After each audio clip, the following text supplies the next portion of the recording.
Center, Panagariya and Panagariya for making this happen. They saw the opportunity, they targeted this day just after the election result was announced, and they made it happen. So we thank both of you for amazing work, particularly Amartya for connecting everybody.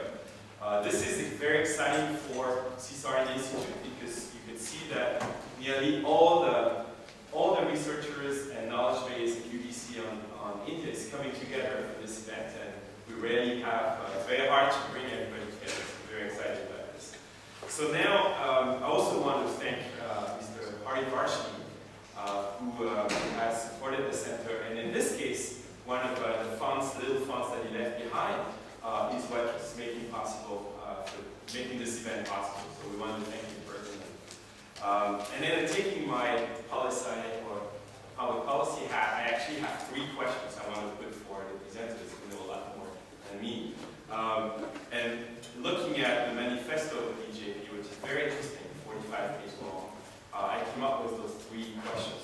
The first one is, we see that Mr. Modi comes with a classic sort of political entrepreneur approach with a good governance agenda, domestic reform agenda. But he comes out of a party that had a different, at least that has a history and a more nationalist positioning. So the first question is, how much autonomy does Mr. Modi and the people around him, the good governance group, have within the rest of the party? How much autonomy does he have to pursue very tough governance reforms? It's actually a question of autonomy relative to the party, also an autonomy question relative to the institutions in India, including the courts, right? For example, he wants to fast-track big infrastructure projects. How much will he have to deal with the Supreme Court or other courts? How many obstacles are there on his path? Right? How much autonomy does he have? And beyond that, you can see in the manifesto that he mixes, the manifesto includes both a lot of policy issues and some institutional reform questions. Usually it's hard to do both at the same time. Institutional reforms, there's the section that relates to courts, that relates to the civil service. Those are long, difficult questions to deal with. But taking them head on at the same time as big policy questions, traditionally in many systems, would create a lot of difficult issues. So what's the sequencing plan here? And will the targeted institutions try to organize resistance up front? So this is from an outsider, not an Indian expert, but looking at this, those would be traditional questions that I've seen in other systems. So that's my first question. My second question is, it's about the middle income trap. The middle income trap is the way the World Bank or other institutions look at countries like India at the level where they are, and identify essentially a few key bottlenecks for moving on to the next level of growth. And so typically, India is at the point where it needs indeed institutional reforms. A lot of them are highlighted in the manifesto of BJP. But this is typically an institutional moment. So how is the BJP well equipped and well organized for this? Is the Modi governance system targeting that need of middle income trap process or institutional reform? So I'm very curious to hear more from the speakers about this. And my final question is actually about the foreign policy or the global governance aspect of things. As someone who studies global governance, I see the G20 or a lot of global summit, global climate negotiations, that everyone sees India as now a key player, one of the 5 or 6 global key players, along with China, along with the US, along with Europe, but now India has made it as part of that group. And so India's preferences, India's behavior matter for global governance in every aspect, from trade to global finance to global development norms to climate. And the manifesto, I would say, out of 46 pages, has almost nothing about it. Doesn't mention India's role in global governance a single time, even though it mentions G20 once. But this is an impressive manifesto that's essentially about domestic governance, quality of life, youth, women, infrastructure, development, etc. The little section on foreign policy insists that India will have a bigger voice in global affairs, but doesn't narrow it down to what India particular side question is the relation between India and China. For the pursuit of global governance question, there are two core relationships. Is the one with the US and the one with China. There is nothing on the relationship India-China in the manifesto. We know that the BJP has had a slightly difficult relationship in the past, but that Modi personally has nurtured a good relationship with China over the last few years, went several times to China. But what may happen? Under Modi, will India push forward on the BRICS Bank? Will they be able to reach a compromise with China, which is now this China-India stalemate over the BRICS Bank is holding that up? What can we expect? And after that, the relationship with Japan is also interesting. So is there anything, I would love to learn more about what we may see unfold in those three relationships, India, US, India, China, and India, Japan. And out of this, India's voice in global governance on the move. So those are just quick questions I want to put on the panel, not knowing about them. And I'm very, very excited about the rest of the event. I look forward to learning more. Thank you, Arvind Panagariya.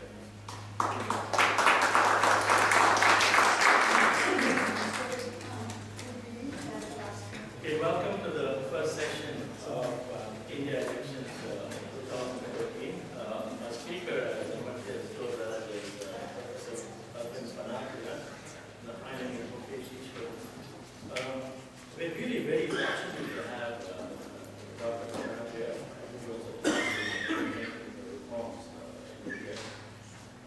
He received his PhD at Princeton. And he spent, I think, about 25 years at the University of Maryland. He subsequently went to Columbia University, where he is the Japanese professor of Indian economy. He's also a non-resident member of the Brookings Institution in Washington.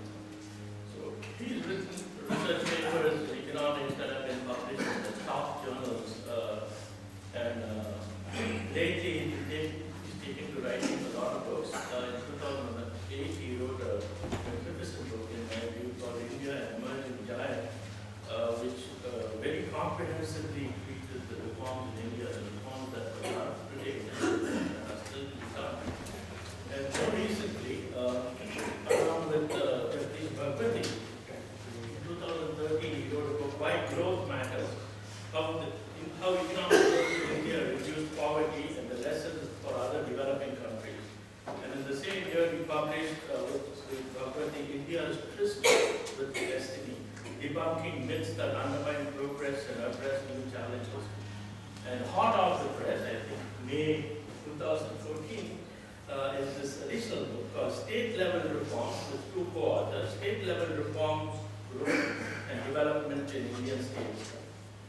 And he's also one of the editors of the journal India Policy.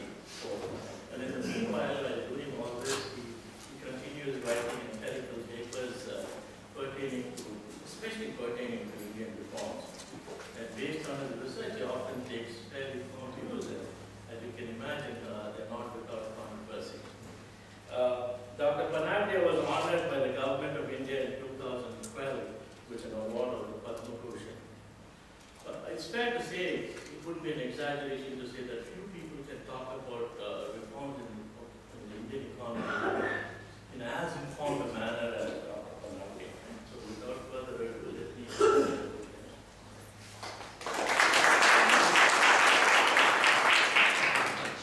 Thank you, Professor Ishwaran, for that very generous introduction. I don't know how you knew about my book on states. That is very impressive. It doesn't even appear on any of my bios. it appears on Amazon. No doubt you've done the research. So it's really a great pleasure to be here. Great thanks to Professor Lahiri. When your own students really become famous professors and you then are identified by, oh, you're Amartya Lahiri's professor, then you feel that yes, you have arrived. So really very delighted, Professor Bose, thank you, and Professor Panagariya, thank you. I'm impressed with the questions you raised actually. That really sets out exactly the kind of kinds of questions that anybody not thinking about the future has to answer and grapple with. I'm not sure if I see how my presentation progresses. I'll try to get at least some of the questions, but maybe not. Is this a problem? Sorry, I can speak louder. Huh? Okay. So what we 40 minutes or something? Okay, so that's very generous. Thank you. All right, so let me start first on a lighter note that President Obama called Narendra Modi to congratulate him and said, please, I will look forward to working with you, etc. And Narendra Modi said, yes, calling and yes, I look forward to working with you and all. And then Obama said, Mr. Modi, there is that issue of the problem of visa. So Modi says, yeah, what problem of visa? Anytime you want to come to India, let me know.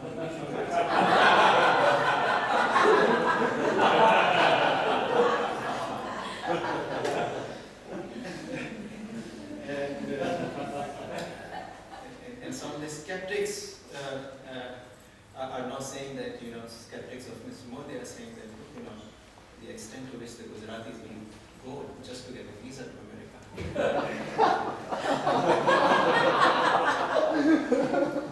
But let me say that, more seriously switching gears, I think it's a tremendous moment. I really think that this is an absolutely historic election. For the first time, at least this is how I read this, a commoner has been elected to be the Prime Minister of India. If you look at the history, ultimately everybody who has ruled India to this point came from the elite class. I mean, they were all, largely Delhi elite. They may not have started in Delhi, but they were the Delhi elite. I mean, you can go all the way to even MBA at government. These were already very much Delhi politicians. For the first time, there is a man who really rose up, pretty much from poverty, if you look at his background, at Modi's background, worked his way up, and there you are, he's the Prime Minister of India. And, if you particularly saw any of those images where he went to seek the blessings of his mother, that really, at least I was very deeply touched actually. Here is his mother, almost in her 90s. Just think about her. She still lives in this room of 10 by 15, a single room, and the whole room was totally full of these relatives and other admirers, and there he was seeking her blessing, and she was thinking for a moment of what it must have meant for the mother to see a son who really rose from the dust all the way up to the parents. So I think from this perspective, this is a big change.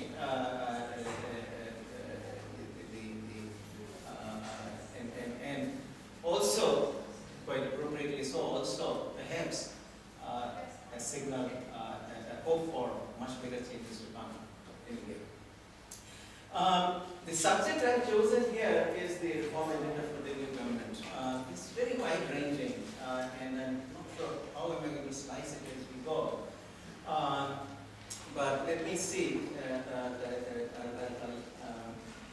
adjust it. I may not stick entirely to the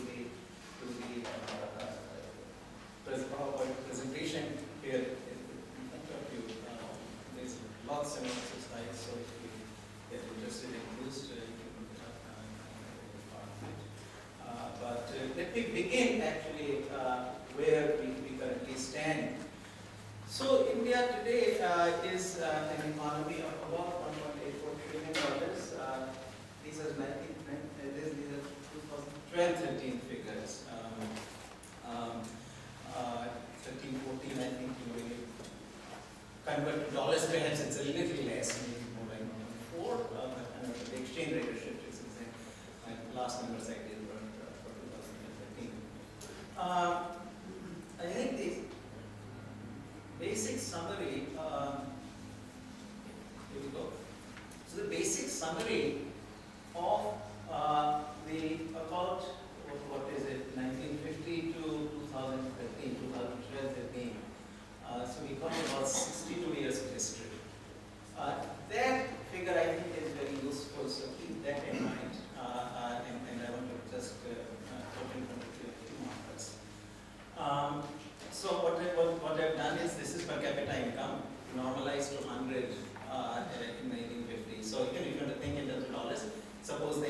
$1 in 1950.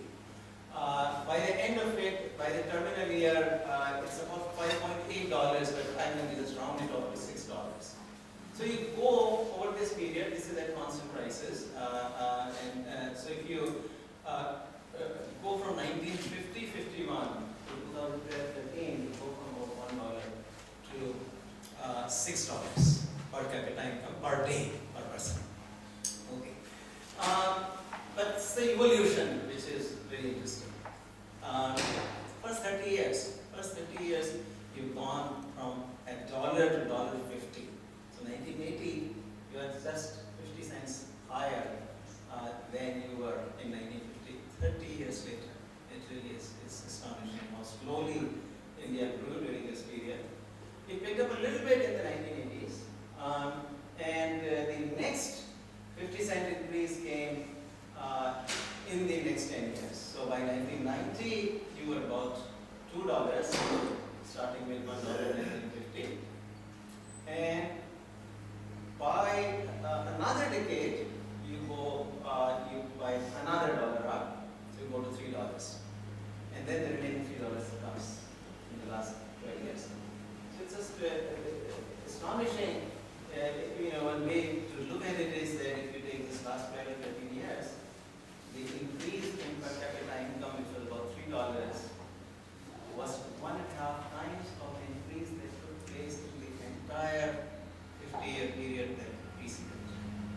That is how rapidly India has grown in more recent years and how slow it grew in the earlier years.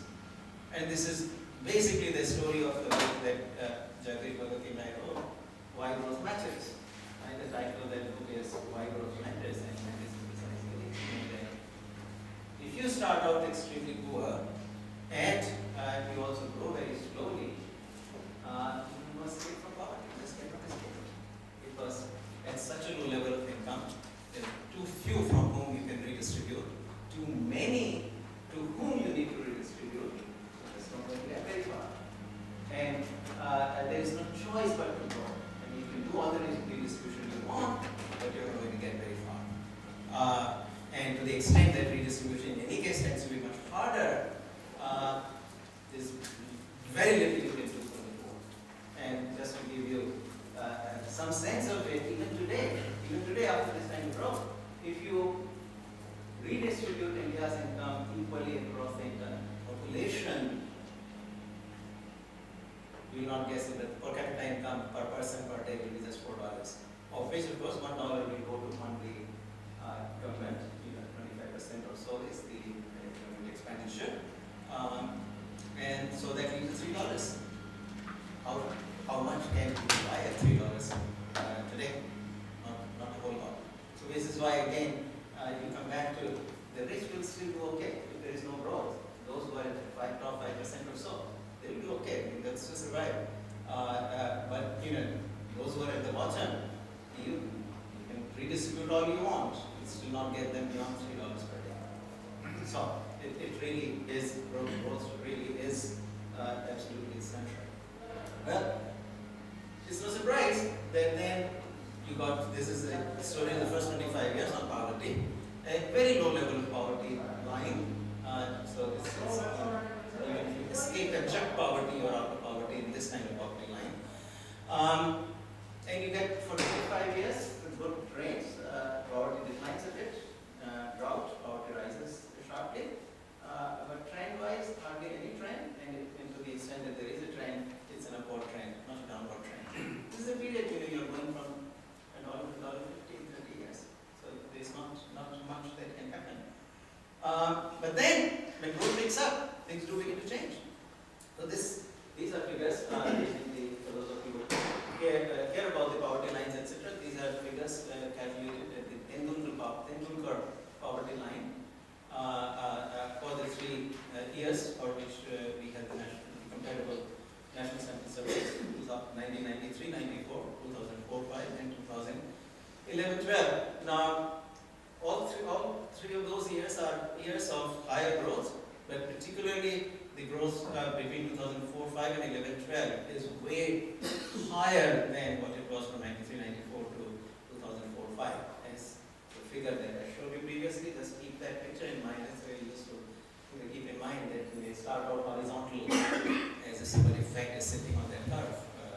flattening the whole thing in the initial part, then almost time you get to become vertical, rising very, very sharply. That's the period, and so that's the period underlying the second set of these days, 2004, 5, 11, 12.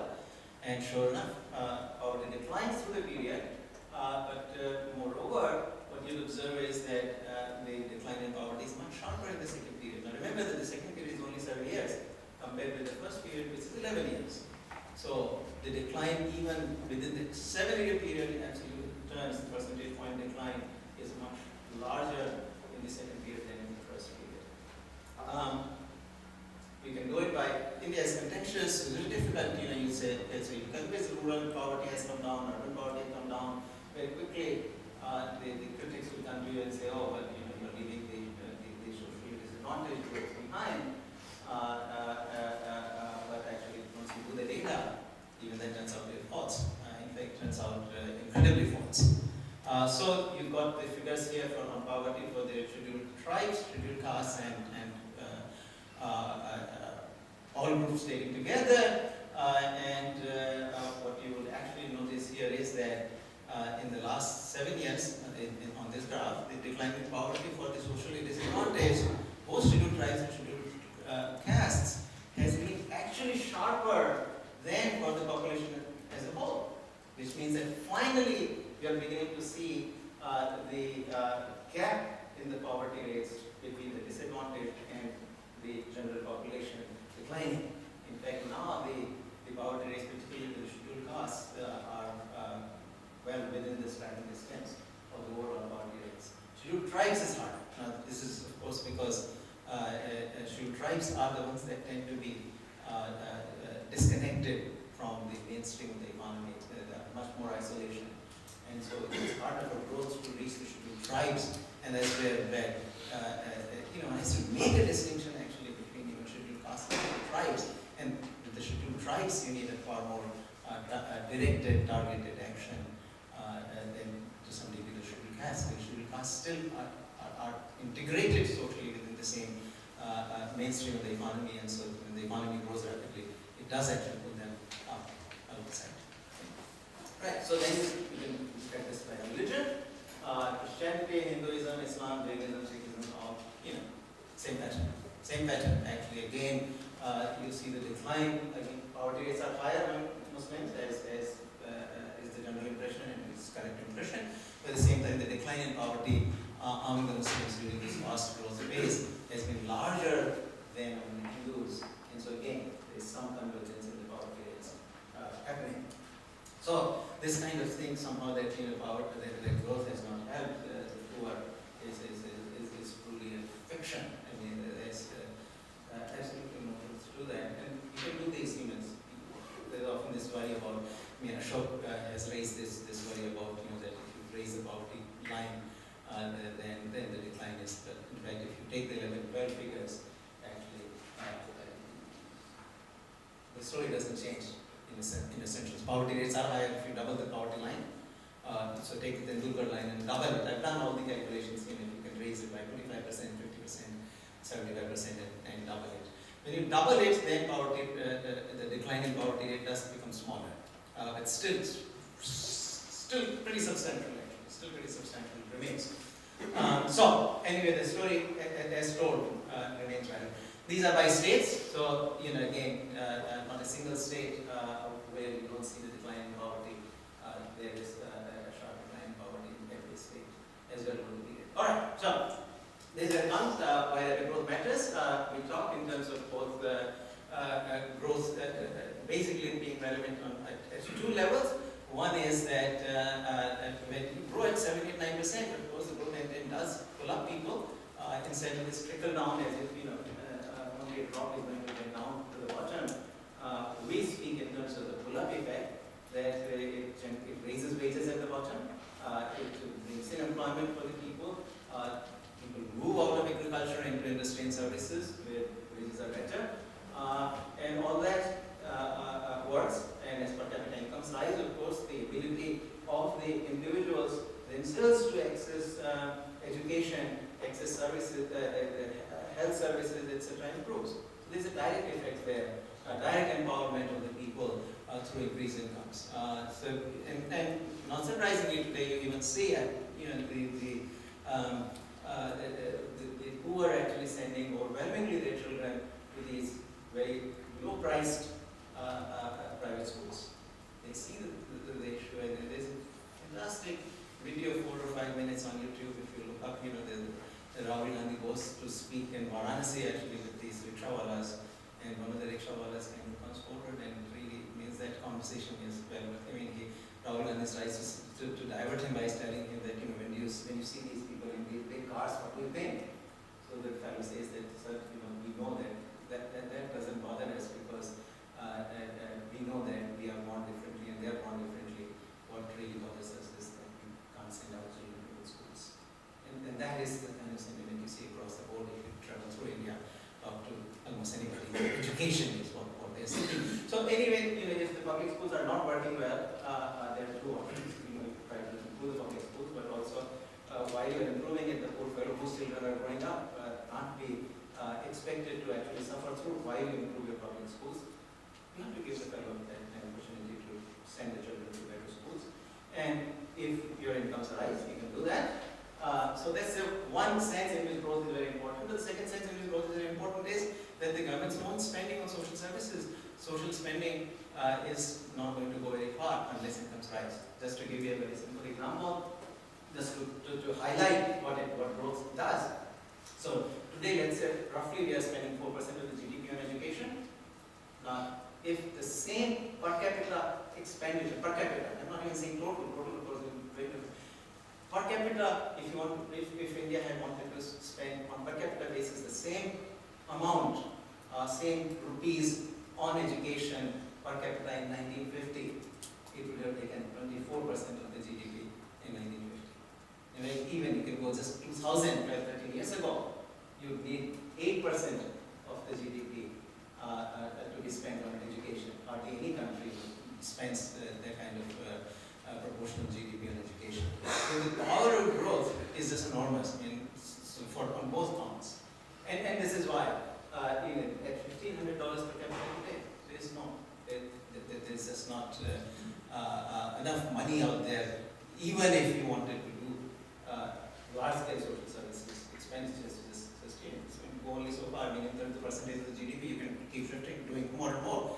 But if the level of the per capita GDP is small, even a large percentage of a small per capita GDP is not going to go very far. So, all right, that is where we are. And so we talk in terms of the reforms, and this is where now you come back to connect to what the next Prime Minister said it ought to be. But just to get a fix on this, analytic fix on this, that what we need to do is two things. One, what we call the track one, where you want policies to be such that the high rate of growth is sustained over a long period of time, but not just high rate of growth, but also the kind of growth, quality of growth that brings employment to the low-skilled people. So you've got to worry about, if you create 2 million jobs or 3 million jobs for the IT workers or for the engineers, that's not going to go very far in terms of helping the poor. Where you're going to help the poor is really if the quality of growth is such that it generates jobs for the low-skilled workers. That is a very different kind of tax rate. Industries like clothing, apparel, footwear, a lot of the assembly activities, where the level of skill required is not huge, and you can train workers in 6 months per year to do these tasks, and they can at least get a decent wage. So that is a type of growth. So you need both quality of growth to be different than what we have had so far. Actually, India's growth, quite exceptionally from all the other fast-growing economies such as Korea and Taiwan, and East China more recently, or Vietnam, etc. now going on, is being remarkably different, where only the capital-intensive industries like automobiles, engineering goods, chemical industry, refining, etc., petroleum refining, so these are the capital-intensive industries, or you got skilled labor-intensive industries like information technology, software industry, pharmaceuticals. Those are industries that have grown, but these don't really create big jobs at the bottom, and that is a problem that remains to be fixed. anyway, that's what we call the track 1 reforms. So accelerate, sustain rapid growth, but also make growth more friendly for mass employment. The second track 2 is that when revenues become available, and so therefore you want to then directly do good by spending those revenues on the social services, on social sectors, but it's not purely a matter of spending the money. The expenditures have to be very effective. And this is where also India has an extremely poor. These are incredibly poor. I mean, I still don't understand how, if you look back at countries like Korea, for instance, in the 50s and mid-60s, by mid-60s, Korea had achieved close to 100% literacy. How did they do it? They were as poor as India was till then. Only in early 1960s, Korea begins to grow very rapidly. But in terms of the revenue resources, they didn't have a whole lot. Not terribly more than India. People say that, oh, we didn't spend enough on education. I think the failure was there. The failure was of that time. Failure was that we somehow did not spend very effectively. Our expenditures have been simply not very effective. How could and then we can go back to the countries like Cuba, countries like Soviet Union had by this time higher per capita incomes. But countries, Taiwan certainly, it was starting. How did they achieve this higher rate of literacy? We are very, very ineffective in India in spending the money. So there's track 2 reforms. How do you make spending itself much more effective? It's not pure. This is getting a larger hand for the lot. That's it. Okay. So those are track 2. So this is just the roadmap. Now I'm going to talk a little bit about more concretely where since the election has just happened, and so the way we want to think of it is what are the things that the government immediately needs to do, and what should be its long-term vision. There are both questions. That's how I want to phrase it. Now, as I said, this is a very vast territory, and not enough time to. I mean, who's keeping my time? So how much? 15 minutes. I got 20 minutes. 20? Okay. Okay. So let me first start out. First, what are the immediate things that need to be done? So what has happened really is that if you look at the growth trajectory, this is a good start. Yeah. So just look up this figure in more recent years. This is the growth rates. What you will notice is that this on this side, this V that you see, the sharp decline in the growth rate, that is the Lehman crisis. 2007, 2008-9. So September 2008 is when the Lehman crisis happened, the global financial crisis. And India in the previous year was growing about close to 9%. It was 9% or above. It declined, but it didn't decline that badly.